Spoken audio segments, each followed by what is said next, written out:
You know, they say justice is blind.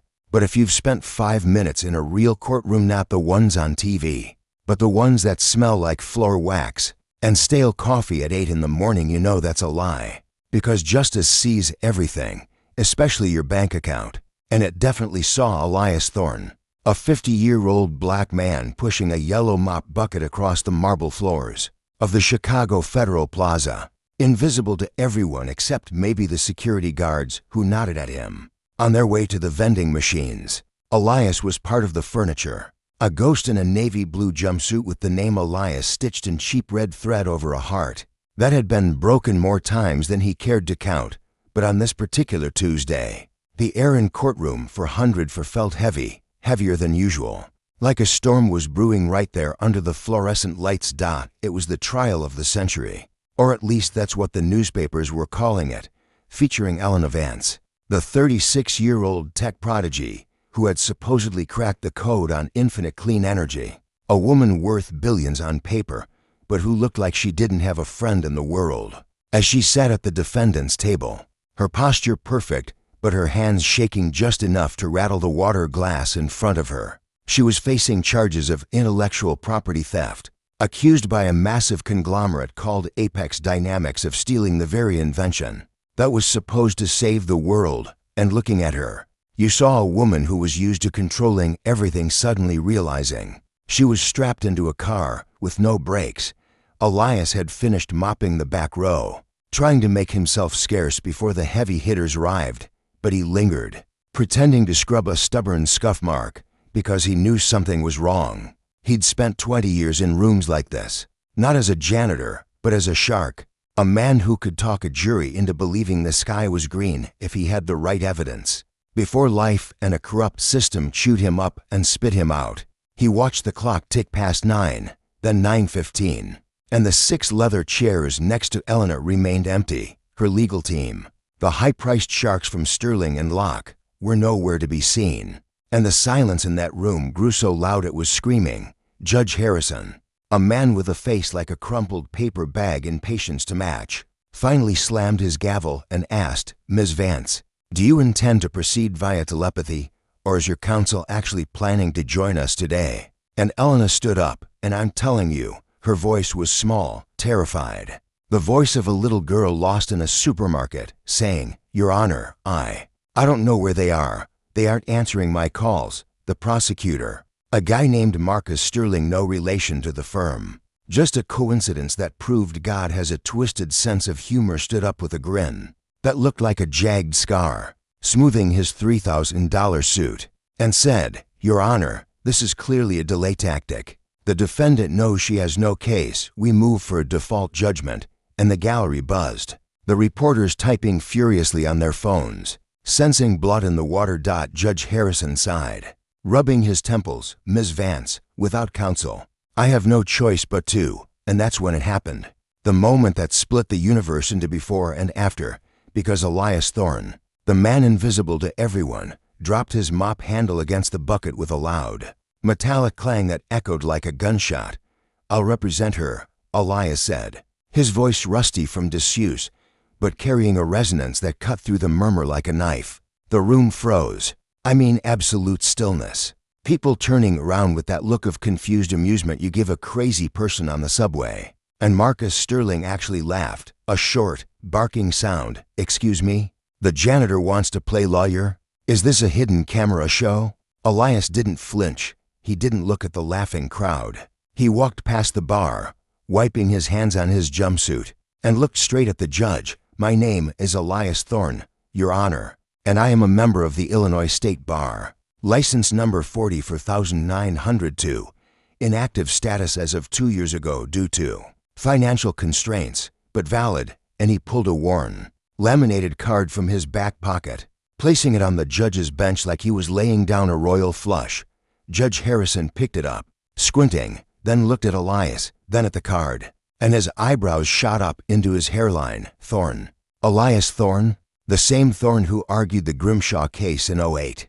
"The very same," Elias said, standing tall, the stoop in his shoulders gone, replaced by the ghost of the titan he used to be. "And unless the law has changed since I scrubbed these floors this morning. A defendant has the right to counsel of their choice, and right now, I seem to be the only one willing to stand between this woman and a railroad job." Elena Vance looked at him, eyes wide, seeing a man in work boots and a stained uniform, but hearing a protector, and in a whisper that carried across the room, she said, "I accept, because when you're drowning, you don't ask if the lifeboat is painted gold. You just climb in." The judge granted a 20-minute recess, and the gallery exploded with noise. But Elias just ushered Elena into the small consultation room, ignoring the security guard who tried to block him until the judge waved him through. Once the door clicked shut, the silence was heavy, filled with the smell of old wood and desperation. And Elias turned to her. "Listen to me closely. Ms. Vance, your lawyers didn't just quit, they were bought. Lawyers don't walk away from a retainer like yours unless the payout for losing is bigger than the payout for winning."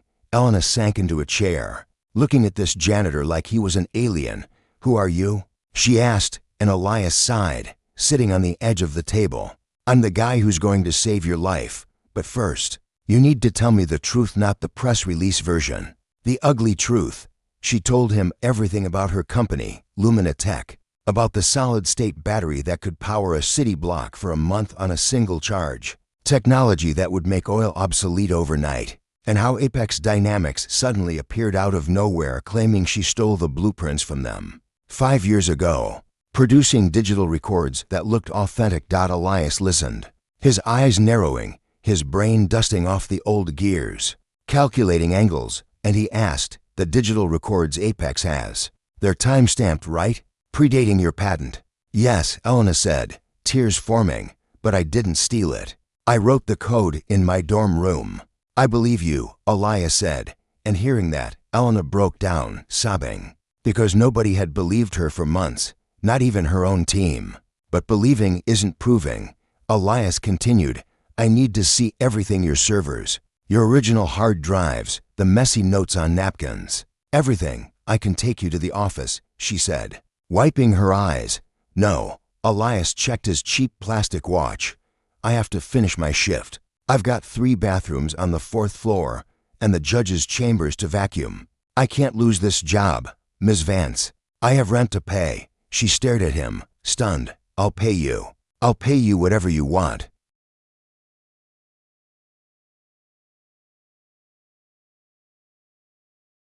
"You can pay me when we win," Elias said, standing up and smoothing his jumpsuit. "Right now, I'm working for free because it's the right thing to do, and because I know what it feels like to have a suit strip everything away from you, just because they can." That night, after buffing the floors until they shone like mirrors, Elias met Elena at her penthouse, a place so fancy you felt guilty walking on the rugs, and he brought his secret weapon, his 22-year-old daughter, Maya, a girl with braids down to her waist and a brain that understood binary code better than English. Maya had grown up watching her dad go from a corner office to a cleaning closet after he was framed for witness tampering 15 years ago, a lie orchestrated by a chemical company he was suing, and she had a chip on her shoulder the size of Chicago. "Dad, you're crazy," Maya muttered, typing furiously on 3 different laptops spread out on Elena's Italian marble dining table. "This Apex company, their firewall is like Swiss cheese. It's designed to look tough, but it's full of holes, almost like they want people to see the surface-level stuff. Dig deeper," Elias said, drinking instant coffee from a styrofoam cup he brought with him, looking out at the city lights. "Who owns them?" "Shell Company," Maya said, "owned by a holding firm in the Caymans, which is owned by—" "Wait a second." Her fingers stopped, hovering over the keys. "Dad, look at this." Elias leaned over, squinting at the screen. And there it was. The parent company of the parent company was Helios Energy, the biggest oil and natural gas conglomerate in the Midwest. The kind of company that had senators on speed dial and spilled oil in the ocean without apologizing. "They don't want the patent," Elias whispered, a cold chill running down his spine. "They want to kill it. They want to bury the technology so nobody can stop the oil flow." The next morning, Elias walked into court wearing a suit he bought from Goodwill, slightly tight in the shoulders and smelling of mothballs, but he wore it like armor. The courtroom was packed, standing room only. Everyone wanting to see the janitor crash and burn. Marcus Sterling called his star witness, a Dr. Reese, the supposed real inventor from Apex, a smug man with glasses that probably cost more than Elias's car. Sterling led him through the questions, painting a picture of Elena as a corporate spy, and Dr. Reese played the victim perfectly, talking about his stolen life's work. Then it was Elias's turn. He walked to the podium, no notes, just his hands gripping the wood. Dr. Reese, Elias began, his voice low. You claim you wrote the source code for the battery interface in 2018, correct? That is correct, Reese sneered, looking down his nose at Elias. And you wrote it in C language? Yes, obviously. Interesting. Elias smiled. But it didn't reach his eyes, because in 2018, the specific library of code you used for the thermal regulation library for point .0 wasn't released until 2020. So unless you have a time machine in that lab of yours, doctor, you're lying to this court. The room went silent, dead silent. Dr. Reese stammered, I might have updated the files later. Oh, you updated the files? Elias pounced, his voice rising. Or did you just copy-paste Ms. Vance's work and forget to check the version history? And while we're talking about history, doctor, let's talk about your bank account. My associate uncovered a deposit of $500,000 into your offshore account last Tuesday from a subsidiary of Helios Energy. Objection. Sterling screamed, jumping up, face red as a beet. On what grounds? Elias shot back, turning to the jury. On the grounds that I caught him with his hand in the cookie jar. Judge Harrison banged his gavel, trying to restore order. But the damage was done. The jury was looking at Dr. Reese like he was something they stepped in. And for the first time, Elena looked at Elias and smiled, a real, genuine smile of hope. But the enemy wasn't going to roll over that easily. Helios Energy was a beast, and beasts get dangerous when they're cornered.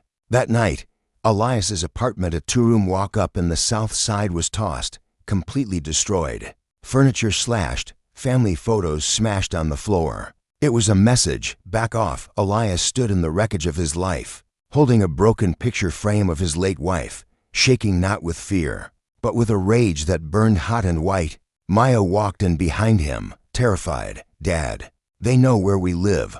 Pack a bag, Elias said, his voice deadly calm. We're not staying here.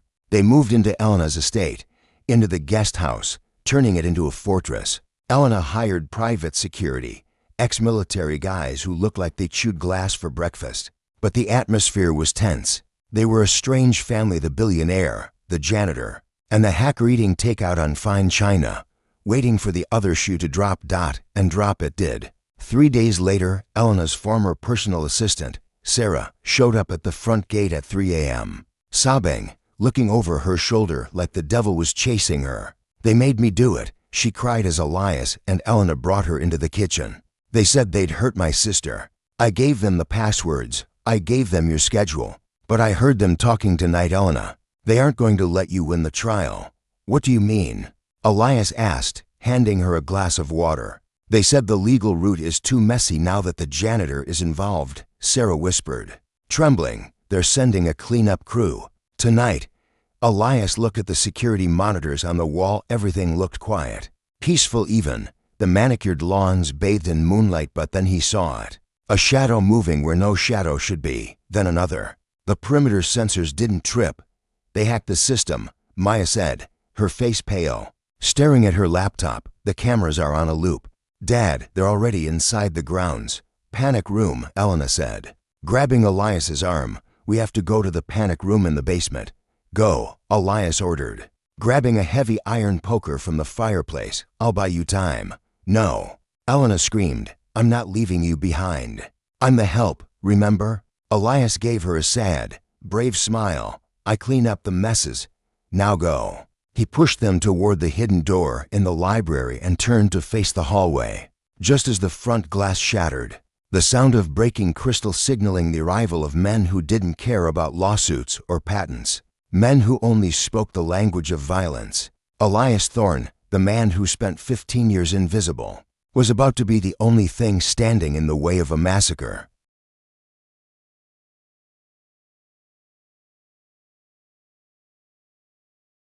Glass crunched under heavy boots in the foyer, the sound echoing through the cavernous mansion like bones snapping, and Elias tightened his grip on the fireplace poker, knowing damn well it was a toothpick against automatic weapons, but he stood there in the center of the hallway, a 50-year-old janitor in a Goodwill suit, blocking the path to the library where the women were retreating.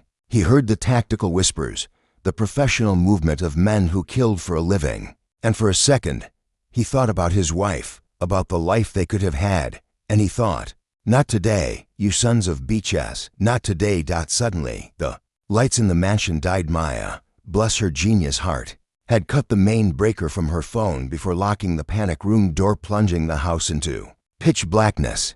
The mercenaries paused, their night vision goggles whining as they adjusted. But Elias knew this house now. He'd cleaned floors in the dark for years. He knew where every creaky floorboard lived. He moved silently, sliding into the shadows of the grand staircase. A laser sight cut through the dust motes, sweeping past his face. Clear left, a voice growled. "Find the target. No witnesses." Elias waited until the lead man passed him. Then he swung that iron poker with all the rage of a man who'd been pushed down for 15 years. Crack. He took the guy out at the knees, the mercenary folding with a grunt of agony, his rifle skittering across the marble. Elias didn't stop. He scrambled, grabbing the fallen weapon, not to shoot. He'd never fired a gun in his life, but to smash the tactical light on the rail, throwing them into deeper confusion. Contact. Rear, someone shouted, and bullets shoot up the drywall where Elias had been standing a second ago, sending clouds of plaster into the air. He dove behind a heavy oak sideboard, heart hammering against his ribs like a trapped bird. He was bought time, seconds really, but seconds were all that mattered. Inside the panic room, it was dead silent except for the hum of the servers and Sarah's muffled sobbing. Elena was pacing, clutching her phone. No signal. "The walls are too thick. We're cut off." "Not completely," Maya said, her fingers flying across a keyboard built into the wall console. "This room has a hardline landline buried under the foundation. Old school tech. Dad told me to check the specs yesterday." She snatched up the red handset, dialing 911.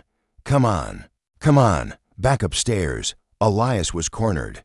3 men had him pinned in the dining room. "Come out." "Old man," a voice taunted from the darkness. "You're fighting for a woman who doesn't care about you. She's a billionaire. You're the trash man. Walk away and you live." Elias laughed, a dry, raspy sound. "You think this is about her money?" he shouted back, his voice bouncing off the walls so they couldn't pinpoint him. "This is about the fact that guys like you have been walking all over guys like me forever, thinking we don't matter because we carry a mop bucket. Well, guess what? I'm the one who takes out the trash." He threw a heavy crystal vase across the room to create a distraction, and when they turned to fire at the noise, he charged it was suicide. Reckless and stupid, but just as he lunged, the room exploded with light. Not the house lights, but floodlights pouring in through the windows, accompanied by the deafening whop-dash-whop-dash-whop of a helicopter and the screech of sirens that sounded like the cavalry arriving. "Federal agents, drop your weapons," the voice boomed from a bullhorn outside, shaking the glass. The mercenaries froze. They were contractors, not martyrs. They didn't get paid to fight the FBI. Weeps clattered to the floor, the front doors were kicked in, and a swarm of tactical gear flooded the hallway. Elias slumped against the wall, sliding down until he hit the floor, adrenaline leaving him in a rush that made his hands shake uncontrollably. A few moments later, the library door opened and Elena came running out, ignoring the agents, ignoring the broken glass, and she fell to her knees beside him, grabbing his face, checking him for holes. "You idiot." She was crying, laughing and crying. "You brave, stupid idiot. I told you," Elias wheezed, managing a weak grin. "I handle the cleanup." The aftermath was swift and brutal for the bad guys. Sarah's testimony, combined with the digital trail Maya had uncovered and the botched assassination attempt, was enough to bury Helios Energy. The FBI raided their headquarters the next morning, seizing servers and arresting the executives who thought they were untouchable. It was all over the news. Tech giant and oil tycoon toppled by janitor lawyer.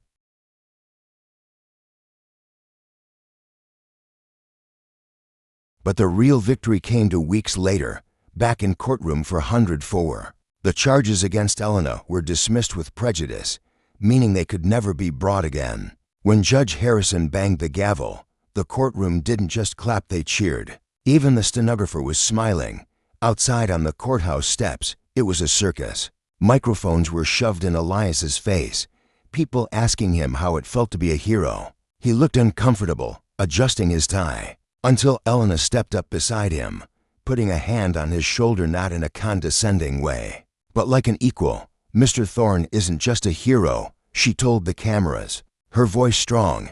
"He's the new senior partner of my legal counsel. In fact, we're opening a firm."